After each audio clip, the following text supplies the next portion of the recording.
Hello, screenwriters, and welcome to Writing for Screens, the screenwriting step-by-step project, episode 188.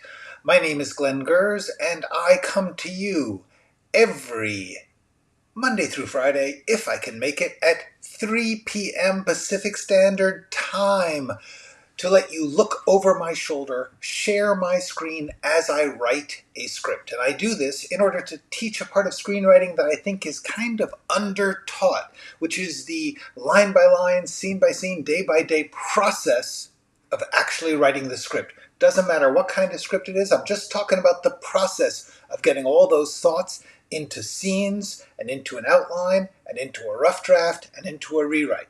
Just that. Could be a comedy, could be a TV show, could be a drama, could be a space movie. Doesn't matter. What I'm only talking about is the process of writing scripts. And I think that sometimes if you watch someone walk through it, it can be helpful to see how they handle the various traditional common problems that we all run into. This is not the only way to do it. It's not the best way to do it. It's just the way I figured out for myself in a 25-year career writing for TV and movies, and I thought it might just be a good thing for you to see. You don't have to watch all of these. It's 188 hours. You don't need to. It's not like there's a big lesson that's secretly in pieces. It's just little insights every day. Helpful? Great. Not helpful? Don't do it. You'll be fine. Figure out what's good for you. In terms of figuring out what's good for you, hopefully this will be good for you, which is my channel's lesson videos. The first 3 sections on my channel: Screenwriting Essentials, Screenwriting Tools, Skills, and Craft, and The Process, Being a Writer. Each one of these is a little 10-minute lesson where I've tried to distill down the most useful, practical things I can into very, very short tools for you to put together as you need to. Every writer is different. Every project is different. All you can do is try and bring tools and skills to the particulars of you and your world and your work. So that's what we're going to do. Wow, a lot of people have said hello, so let me say hello to them. Hi, Di. Hi, Natasha. Hello, Aaron. Good to see you. I'm glad that you're back. The project and I have both been good. We are moving ahead. You'll see in just a minute. Hello, Jean. And Jeff Messerman, favorite time of the day. Me too. Here, present. Mike Hess is accounted for. Good. That's great. Let us get into it, because we are at an interesting part of the process, which is I had a whole lot of ideas. I had a premise, but I didn't really have a story, so I put together an outline. I figured out who the characters were and what they were doing in this pilot script. Then I had to turn each of those ideas for scenes into actual rough draft scenes. Then I had to read through it, see what wasn't working, and rewrite it. Having done all of that, I am now taking a break from my next rewrite phase to talk about the series pitch document, the series overview, the thing that sometimes they ask you. If you are lucky enough to get someone to read your script, they're going to say, well, what's the whole show about? What's the season about? What's the series about? And it's usually good to have written out a little proposal. So I'm going to show you how I do that. But one of the things I want to talk about is how there is no proper format for this. Everyone does it their own way. There's no rules. So I'm just going to talk about what can be done. And then you can use that to figure out what you want to do. Hi, Jenny. Hi, Kirby. Maria made it. Hi, Maria. And Natasha already has a question concerning the length of an act. Oh, yeah, hold on. Yes, my mic, I did actually change mics. I had gotten some reports that my mic was a little too low, and I could not figure out what to do about it, so I changed mics. I hope it's acceptable. Natasha, your act question.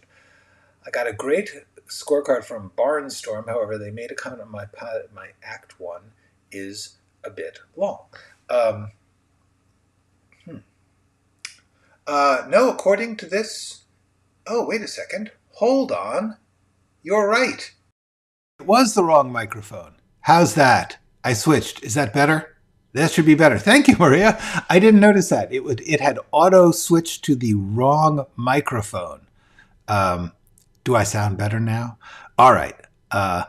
Let's talk about acts. Okay. What is the proper length of an act? Okay. Here's the deal about acts. First of all, depends on whether you're talking about a feature or a pilot. And then we get into the question of, in a pilot, is it a traditional network pilot, which is broken up into acts, which are basically commercial break sections? That's what an act is in commercial TV. They call it an act. That sounds sort of classy, but it's really what's between commercial breaks. And therefore, there's you should look it up. It's probably, I think they tend to get shorter and shorter as they go along, because the way it works is that the networks figured, hey, at the beginning of the episode, we don't want to jam in too many commercials because people will tune out. So it's like 10 minutes, 15 minutes between acts, but then at the end, it's like 5 minutes between commercials. They just jam those commercials in the end of an hour long. It's a sucky trick. They also turn the volume up on commercials. Just a little thing. They're actually trying to make a law forbidding that. Okay, back to acts. So there are probably books out there or websites or things which talk with more familiarity than I have about the exact page count of acts. I would talk more about the concept of proportions. In other words, the main thing that I would say, and I may have actually done this already. Hold on. Have I done acts? No. Okay. Here's the deal. Beginning, middle, and end. That's the thing you want. So therefore, what you want is your beginning to be about a quarter of the if it's a feature, about a quarter. 20 pages, depends on the length of your script, but then your middle section is about a half, and your last section is another quarter. Hang on, let me see if I can just draw this for you. Okay, so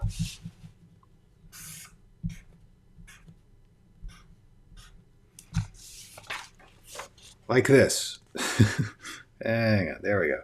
Okay, so in other words, your beginning and your end are shorter than your middle. That's the general proportions of a feature script. TV episodes are very different because it depends. Are you doing a 45-minute episode for commercial TV, which leaves hunks of time for commercials? Or are you doing a 60-minute episode for a streaming service? Are you doing a 30-minute episode? It's just it's all madness. So all I can say is, in general, the way I tend to think of acts is beginning, middle, and end, and that the middle is the meat, the big part of your story. The beginning and the end are shorter. As far as actual page counts, don't get too crazy about, this should happen on page 10 or this should happen on page 13. If you are working for a network, they will have they'll say like, yes, it has to happen on page 10. Don't worry about that now. So that's my thing. Part 2, is there even a proper act length? No. What if it takes extra to get the point across? Well, this gets into an interesting thing, which is, depends on who your readers are. If your readers are professional readers, they're people whose job it is to read things and give coverage and grade them and respond, then they tend to fit to formula rules that they have learned. Most of them have never worked in the business, or if they've worked in the business, it's only been peripherally, or it was a long time ago. That you don't tend to get people who are really busy working in the business doing coverage. So therefore, what you're getting is people applying rules they have learned. Those rules are valuable to an extent. Not bad to hear them. Decide. If you want to push your Act 1 to make it longer or shorter, Cool. Also, honest to God, I mean, unless you're doing a thing where there's like a commercial break and it actually says Act 1, Act 2, nobody knows where the act breaks are. A lot of people argue over that. Where's the act break in this and that? Don't worry about it.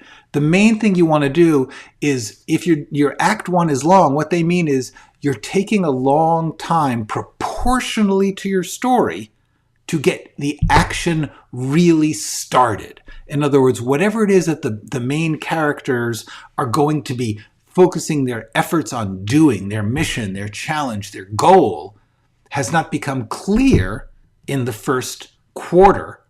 You begin to feel it. You begin to say, what is this about? What's this story about? What am I caring about? What do I want to happen? What do I fear will happen? Those are the things that should be defined early on. Honestly, those could be defined in the first scene. Usually you give yourself 10, 15 pages to get that going. But it depends. Like I said, in a pilot, acts don't have the same meaning because the beginning, middle, and end don't have the same meaning. A good TV script sometimes has like 5 acts or 7 acts. It's a lot of nonsense to get too crazy about rules on these things. It's a sense of where you are in the story and whether or not your story has kicked in, that you know who it's about and what they're trying to do and what the obstacles are. You should know that pretty soon. Okay. Thank you, Maria, for saving my mic. THX Glenn, yes. Okay, good. Yay, yes. Okay, a TV pilot, very tricky.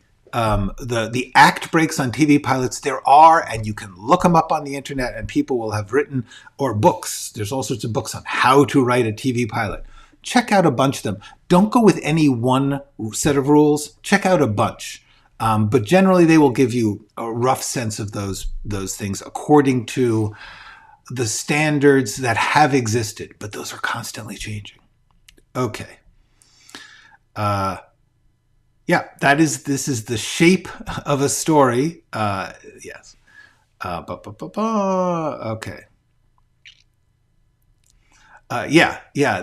Once you get into streaming, there are no rules because the thing about broadcast TV is they have to do certain things at certain times. At 8 o'clock, the show has to come on. At 9 o'clock, the next show has to come on. So they will bug you to the second to get things right. But once you get into streaming, an episode could be 37 minutes or an episode could be an hour and a half. The main thing about streaming is that it changes. The important things in streaming are the shape of the story within each episode and the shape of the episodes within each season. You should be conscious of that. There ain't no rules. All right. Okay. Hi, Rachel. So while we're talking about this ain't no rules thing, I wanted to get to something that yesterday I started talking about this pitch document, this series overview proposal leave behind thing that if you are trying to sell a TV series, it behooves you to have at least thought out and ideally written out 5 to 20 page document which explains who the main characters are, what the premise and the genre are, what the basic shape of the season and the series might ideally be for a show. And so therefore, I gave you a couple of examples, but I didn't really get into some of those examples. And the point of those examples was to show how much there are no rules, how everyone does it their own way. So I wanted to briefly show you, for instance, this Fargo Bible that I showed you. Hang on, let me just reshape my screen to give you a little better view here. Okay, so this doc is a series document for the series Fargo by Noah Hawley. By the way, if you have not watched Fargo, I strongly recommend it. It is weird as can be, weird AF. However, it's freaking brilliant. And trying, it can try. It's certainly not conventional, but it's something to see. But this is when before it was enough of a hit, enough of a prestige project for him to do whatever he wanted. The first season was fairly accessible and conventional, but this document gives a hint as to how nuts this guy is. Okay, so here we go. So the beginning, it's sort of, this is a story, and then he's talking about, he gives a little one line of each of the main characters and also some of the themes. It's a story about consequences and what happens. So but this, it's sort of like I said, the back cover of a book. And then there's a list of characters, and they say, this is what I mean by explaining the genre, the style. Each season of the show is a self-contained true crime, not really true, story. Characters may carry over, but not necessarily central to the new story. Okay, so the point is that now they have the characters. And then he says, season 1 is a triangle. Track the crime spree of Lorne Malvo from point 1 to point 2, then back to point 1. Okay, so then there's this little document, except then there's a footnote. Or wait, maybe season 1 is a circle in that he comes full circle. And yet his story has 3 main points, that makes it a triangle, right? But what kind of triangle? Equilateral? Isosceles? Does it matter? Are there different kinds of circles? In other words, he is opening up the reader to the tone that he wants the show to have in the document by being offbeat and breaking the rules of storytelling in a conventional narrative. And then there, so I just wanted to point out that this is the sort of thing that just, no one would say, oh, all series documents are supposed to have footnotes and diagrams, but he was trying to do it to shake up the mind and to express the spirit of the project. Then there's a whole bunch of stuff about each character. Really, really gets into each character in a this is my belief about who this person is, including more footnotes. I just want to show you that this is what this document was about. There's no plot summary. And then there's like a theme thing, in which it says, who or what is our Mike Yanagita? Now, it says in the original film, there was this character who had nothing to do with the plot. He was just a little side character that Marge, the main character, the detective in the story, went to high school with, and she has these 2 encounters with him. And they describe this because the point was the characters are portrayed in a truth is stranger than fiction manner. The whole story of Mike in the movie, he says, has a you can't make this stuff up quality to it, which is why when it's added to a true crime story, it makes the crime element seem truer. So he's analyzing his own work and explaining what the premise is. And that's actually how, without detailing too much how he's going to do it, he's trying to suggest the attitude in this document. Okay, so let me take a pause here to check. All right. Okay, many, just want to get back into the comments here. My pilot has been read by many. They're the first to mention the Act 1 length, so I feel you're correct. And yeah, don't worry. If just somebody says it and if they're paying you, you have to deal with it. If they're not paying you, and especially if you're paying them, you don't like what they say, don't worry about it. And yes, Maria is giving you support, which I am glad about. The pilot is great. It's not the best written pilot there is, because I don't believe there is such a thing. There's different, it's like, I think there are so many great pilots. Anyway, so I would say the whole first season of Fargo is pretty stunningly written. It's pretty great. Maria is recommending Under the Banner of Heaven, which I am really looking forward to. I have not started it yet because I was waiting for it to complete so that I could binge, because sometimes I just hate waiting a week. Yes, Andrew Garfield, amazing. Tick, Pick, Boom was indeed incredible. So it's a character dissertation for each of those named? Kind of, yes. Yes, that's exactly what it is. That's what I was trying to show you. But then again, let's look at the Dark Skies. Now, the Dark Skies is a series that I have never watched. I'm just showing you this because I think it's pretty amazing, which is, hold on. Okay, so the first page is just the first 3 pages, a briefing document for ABC Productions, Eyes Only, okay? And then there's all this, like, top secret bull crap, horse hockey, as they said in MASH. And the author calls himself the briefing officer. And then it explains, everything is done in this pseudo-fake conspiracy military tone. Is a secret research development intelligence operation carried out by the Dark Skies 3 group. And then these are the writers and producers.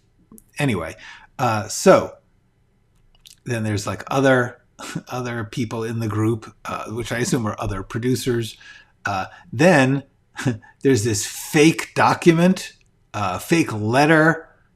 And then finally, they get to a summary of the series, okay? This is page 5 of this thing. And it's talking about a UFO crash, stuff like that. And it begins with our hero, and that letter was supposedly written from the main character to the authors. So there's a lengthy plot description, goes on for a few pages, and then there's the series, sort of summary of what the series is like, and they talk about the different seasons and what era they're going to be. But then, look at this, then they start showing magazine covers that are relevant to show that these are not just their concerns, these are national concerns. Then there's a glossary of terms, okay? But then, okay, there's some illustrations. There's then a complete scene-by-scene summary of the 2-hour pilot episode, which we're going to skim by. However, they've got, this is a treatment. If you want to know what a treatment is like, this is a treatment, which is a prose summary of a script. I assume they wrote the script when they did this. Now, hold on. Then we get to more magazine covers, and season breakdowns are not meant to be literal interpretations of a precise episode-by-episode plan. They are meant to suggest the general progressions of events and attitudes as springboard for future development. In other words, we're gonna work it out as we go along, because that's how TV is done. Anyway, so then there's all this season by season, they had planned it out. And whenever they did that, they've got magazine covers. Anyway, I just thought this was fascinating as an example of the possibilities of these documents, these pitch documents. I showed you the Stranger Things yesterday. Anyway, no, this is not an example of what not to do. This is an example of how free you are to do whatever you can imagine to convey your story. The only thing I would suggest not doing is what a lot of producers and directors do, because they're not writers, is they overload it with pictures, stock photos and images from other things. Use a little if you want, but remember, you are selling your narrative, you are selling your characters and your story. So make sure that your document is basically word-based, I think. Many people will disagree and say, no, lots of pizzazz, lots of stock photos. I don't know. I agree. I don't know. All I could, that Dark Skies one is really long. The Fargo one's only like 10 pages. Anyway, so I just want to talk a little bit about this concept that these documents are pretty free form. I'm going to stick to a pretty standard storytelling summary kind of way because, I'm just trying to get the work done. And just teach you some basics. I'm not trying to teach you how to break the rules in a particular direction. I'm actually trying to show you the most conventional basic thing so that you can find your own way to go with it. Okay. But they resume a season in 5 lines? Kind of. They did both short and long summaries of the season. There was like a basic, like a headline summary, and then there was like a 5-page summary. So yeah. Oops. Okay. So meanwhile, ours, yesterday I did a basic big picture summary. And now what I was thinking was I'm going to start getting my information on my main characters. I thought that was a good thing to do. Boop, boop, boop, boop, boop. Okay. And in order to do that, I'm going to go to my overview. Because if you remember, okay, I've got all this material here that I wrote already about it.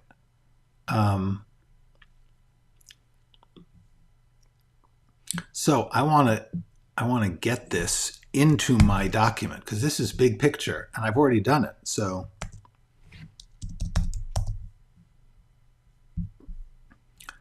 main characters.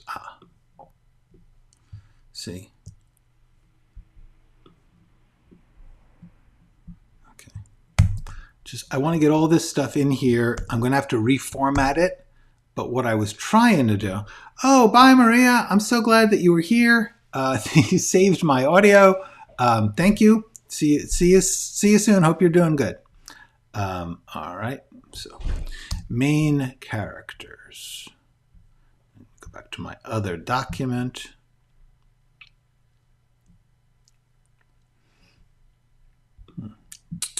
I'm just going to copy all this stuff in because once I've got it, okay.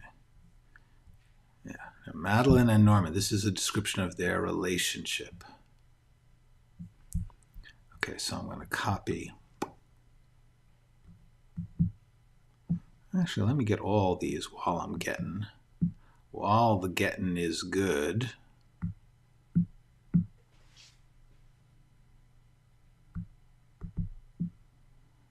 See, I've actually got things like, I'm going to take all of this.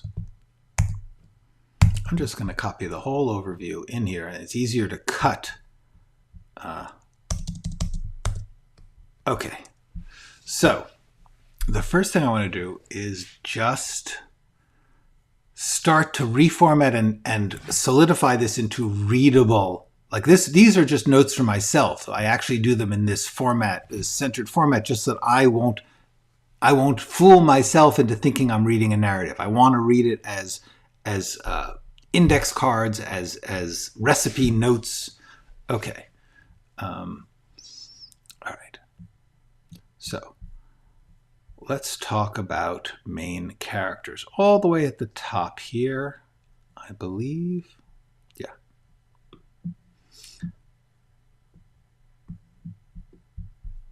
Okay, so I'm just going to cut the parts I've already used. Boom. I'm going to move this down. Boom. Whoa, down to the bottom, because this is after the characters. I may actually put it before, but for the moment.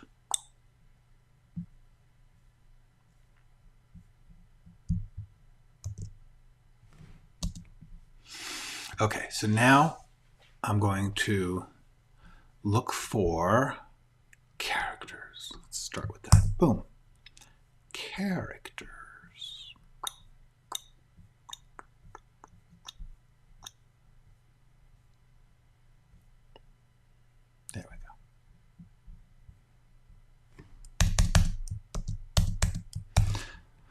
Madeline. Okay, the first thing is,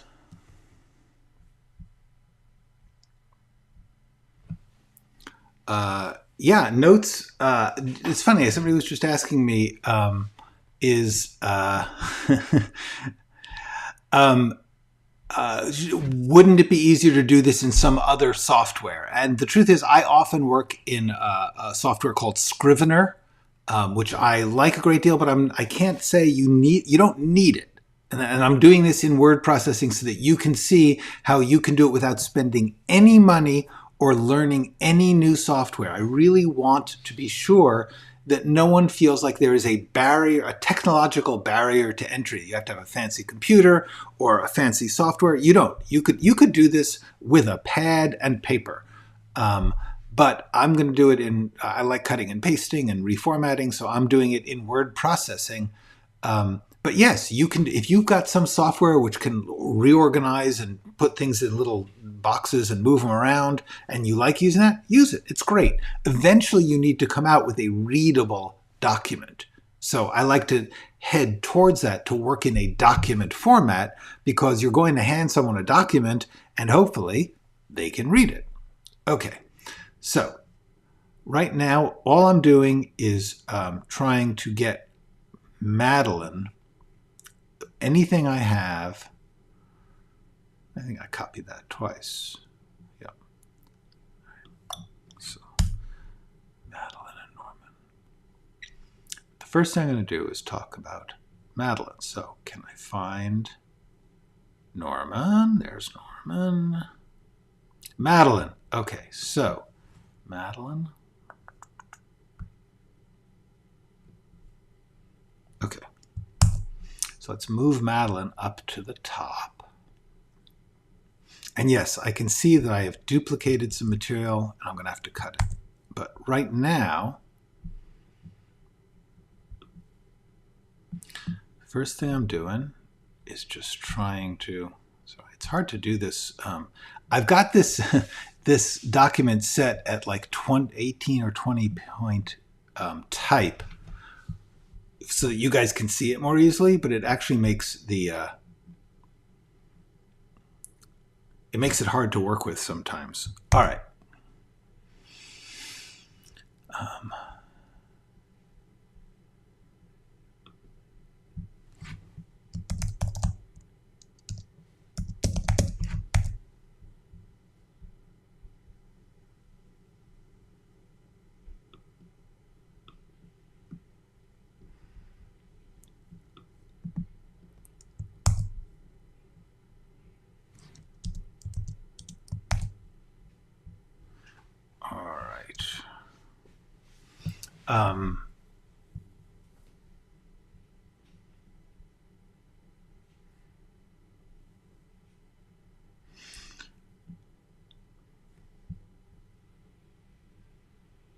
Yes, yeah, this document that I'm doing now is a document I would want to show people. In other words, if I were to write a script, I did write a script. If my script that I've written here got to an agent and the agent brought it to a company, a production company, a network, and they said, "Ooh, we love this script. What's the rest of the show?" That's what this document says. Ideally, you don't give them the document until you've had a meeting, because your main thing you want to do is get in the room with people. You want to get to know them. You want them to get to know you. So what you say is, let's meet. I'll tell you the story. I'll tell you about the show. I'll answer your questions. And then at that meeting, you say, here's a document, and you give it to them. But yes, this is... okay.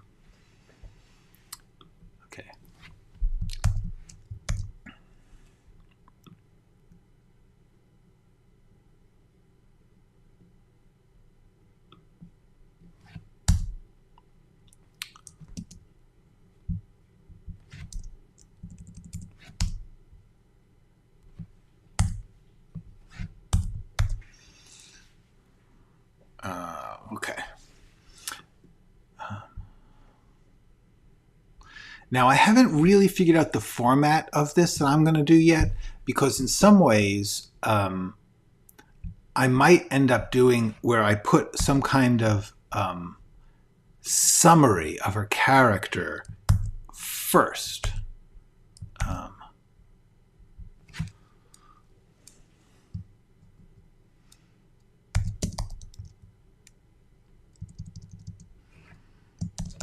Our hero, coming of age at 54. Isn't she 54? I don't know.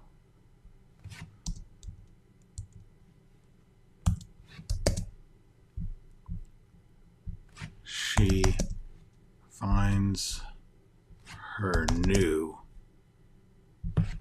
actually long buried self by tragedy, mayhem, and love.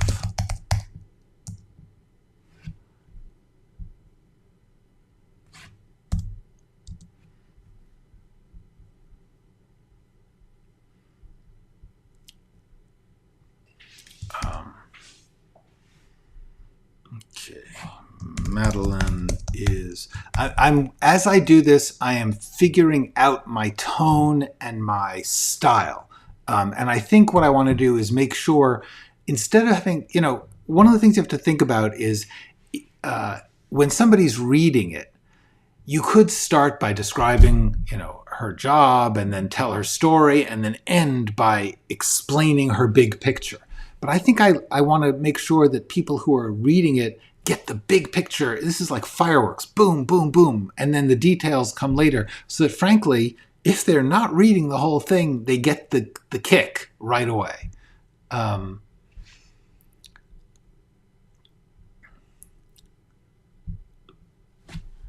She's coming of age. Now, is she 54? Wait a second. Let me... born 1972, she would be 50. Wait, it was 72, 82, 92, 02, 12. No, then she'd be 62. Yeah, no, that's 60. That's no good. Anyway, I'm going to have to figure out the math at some point. I'm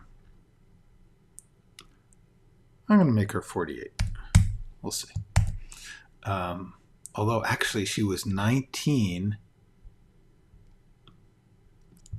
Boom, boom. So I have to figure that out. Okay.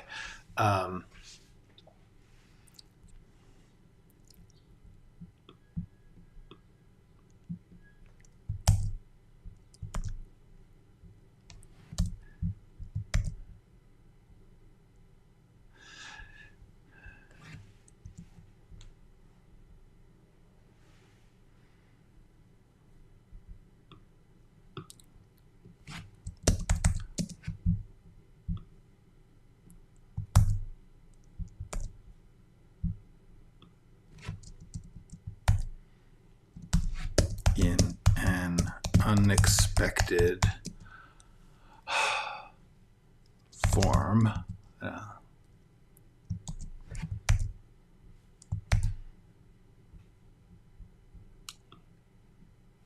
hero's journey.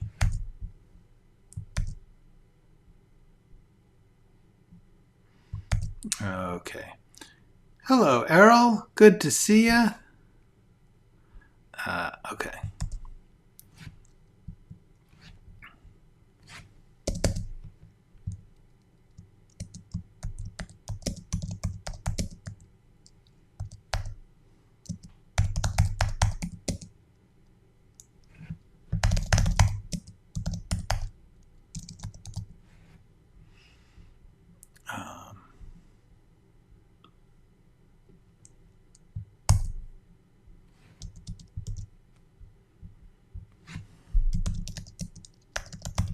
But then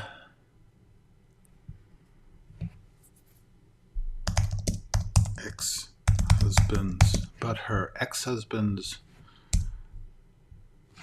murder makes her open up to chance and feeling. And into that walk a bunch of crazies and weirdos. Okay, that's not bad.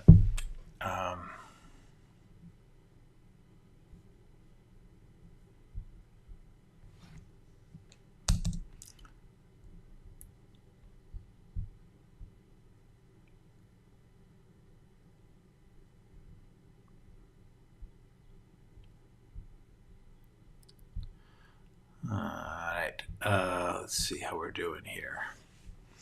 Okay, that's a good start.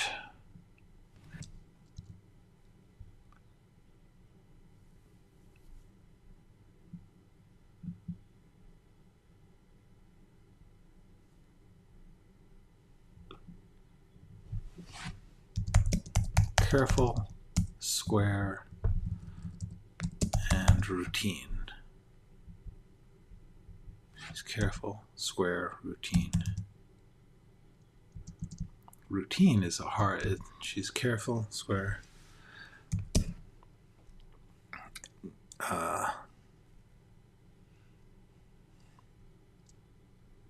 Put together, and reliably routine.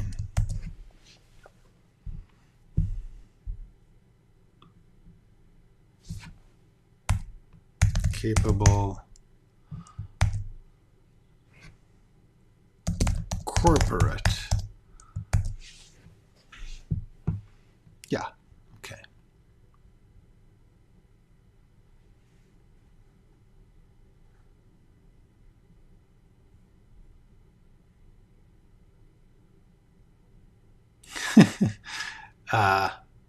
Thank you. Good point.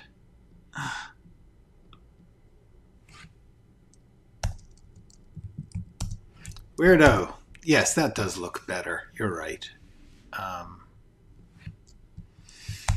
Okay.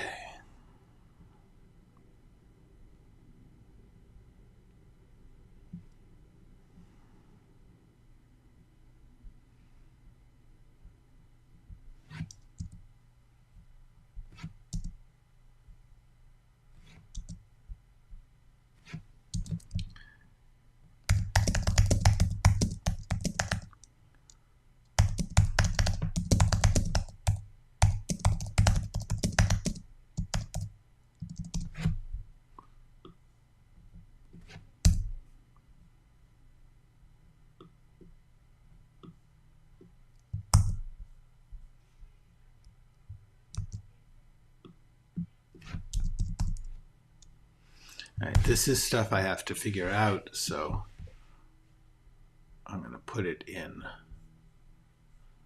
You know what? I'm going to put it as a question. There we go. Okay. Thank you, Stephen. Okay.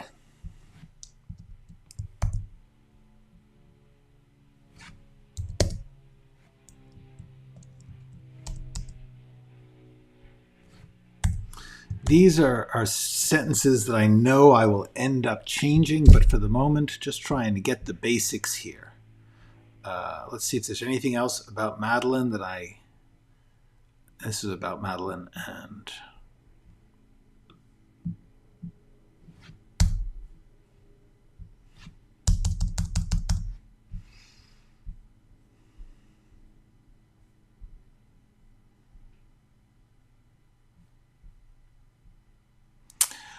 I've heard deck, pitch Bible, and series document used.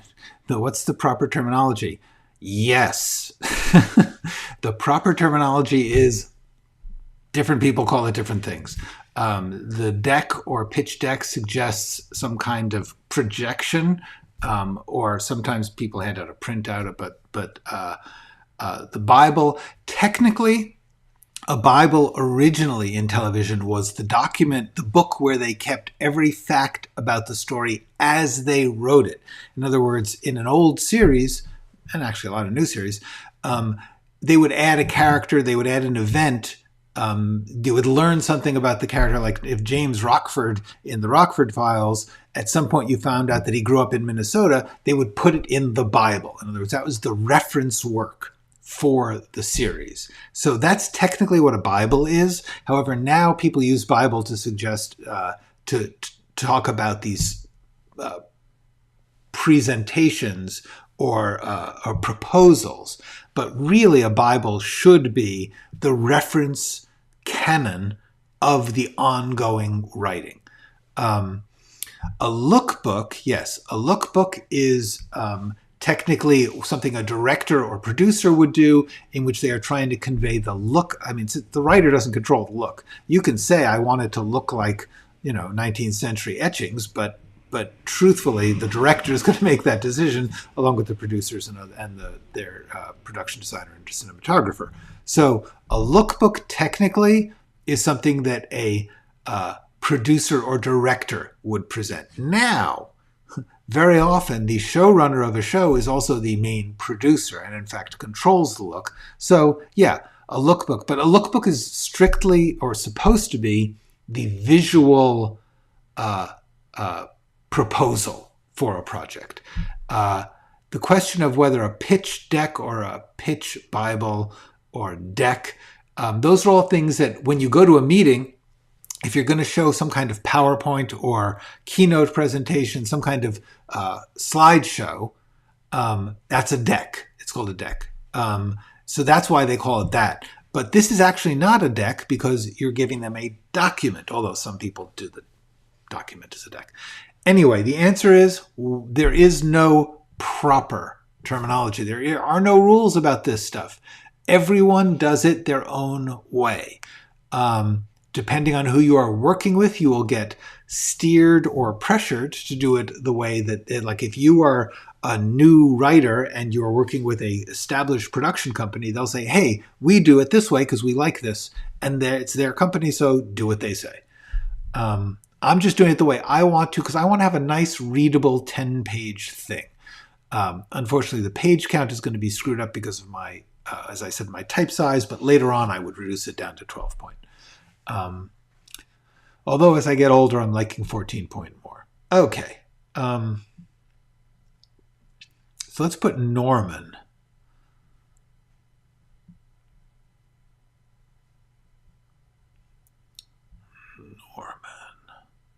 Oh, this is the same thing twice, isn't it? Yeah. So let's get rid of this one. Boom. What do they want? What do they want? Boom. Okay, good. Look, it's shorter. Okay. This is the Madeline and Norman summary of their relationship. So first I have to get to Norman. Norman, here we go. Norman Murch.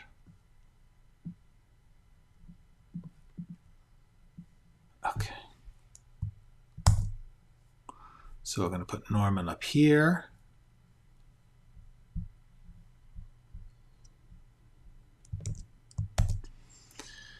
And once again, I'm going to start to turn this into readable writing.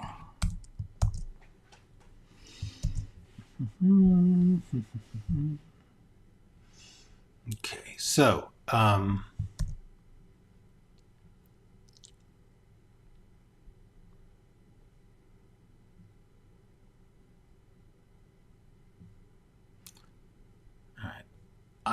for Madeline, I had like a summary of her story. So that means, at least for now, I'm going to try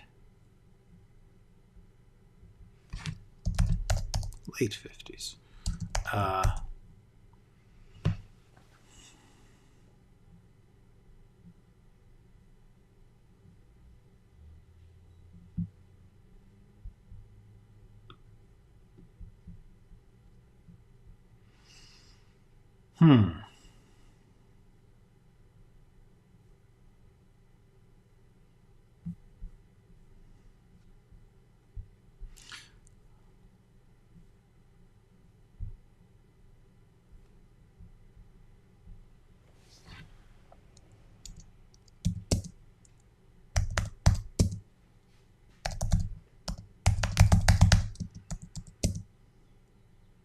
who reluctantly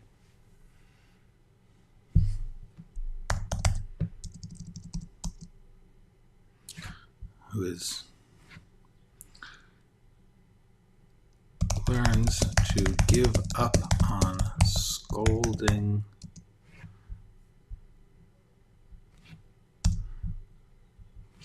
the world and trying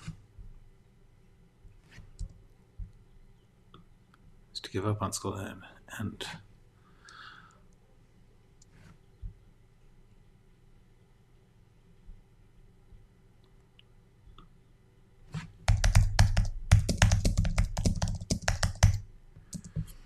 foolish failed present. There we go. That's pretty good.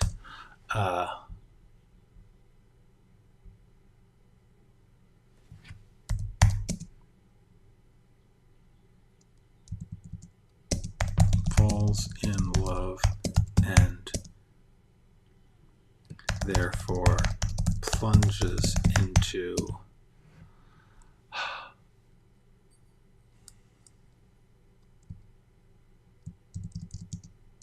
to give up on scolding the world.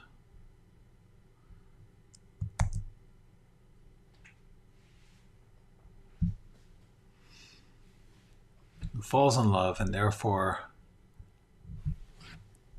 has to give up on scolding the world. Has to,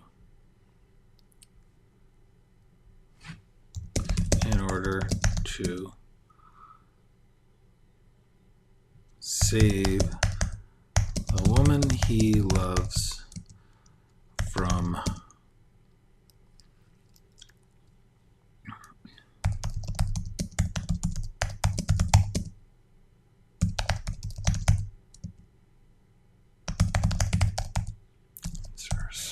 murderers, who has to give up on scolding the world in order to save the woman he loves from serial killers and murderers. Learning at last to live in the foolish failed present. Okay, that's a good start.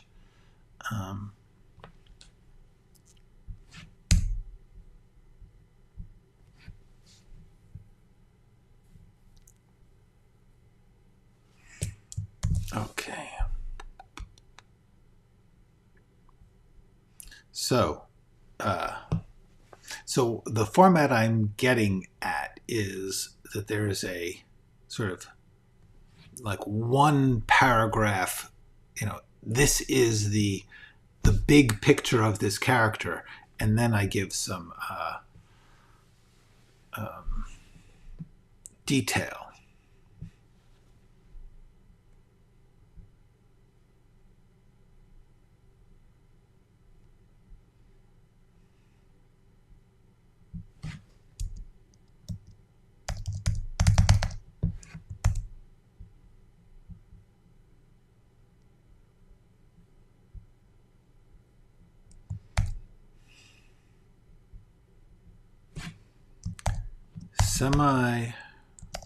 Reluctantly retired, Norman has washed up on the shores of, there's no shores of Akron, Ohio. Are there? Is there a lake there? Okay.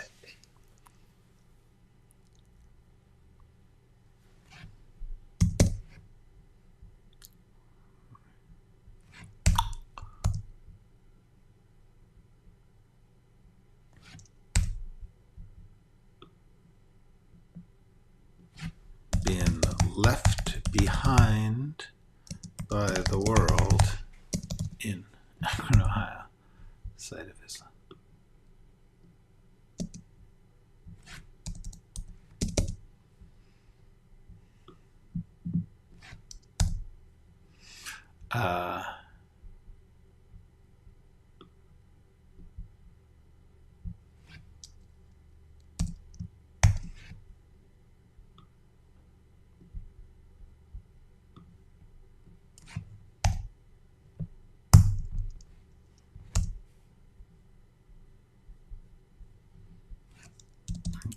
So,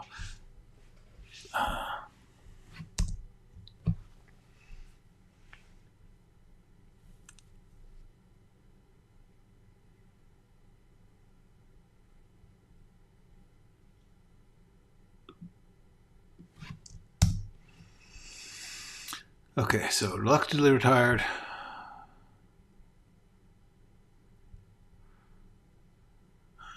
Forcibly retired, so we don't need that. Okay.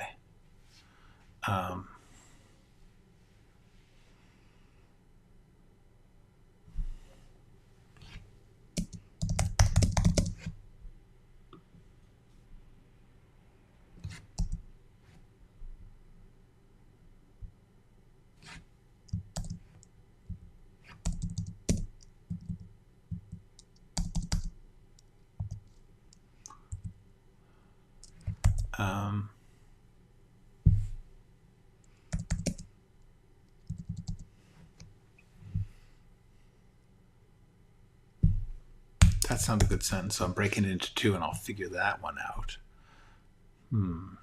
Okay. Critiquing. Is that a word? Well, spell check seems to think.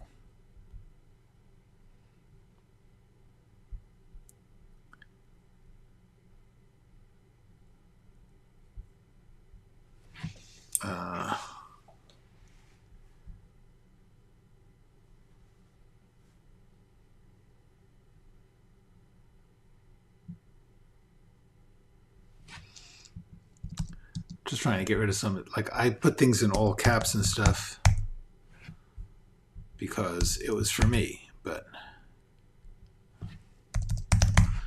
the future.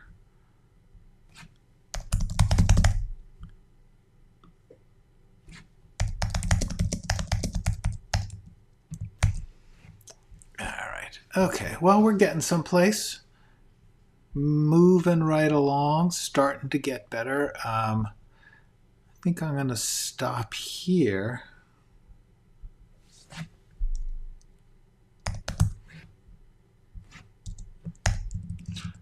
All right.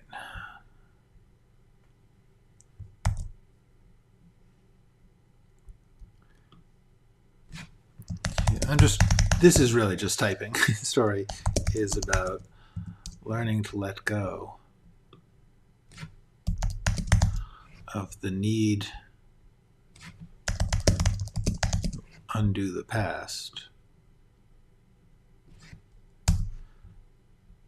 and starting to work on doing better in the present.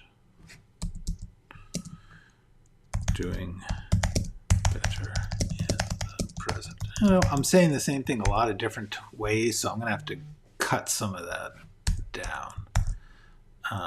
So that's a good place to stop for now, I think. Okay. Well, I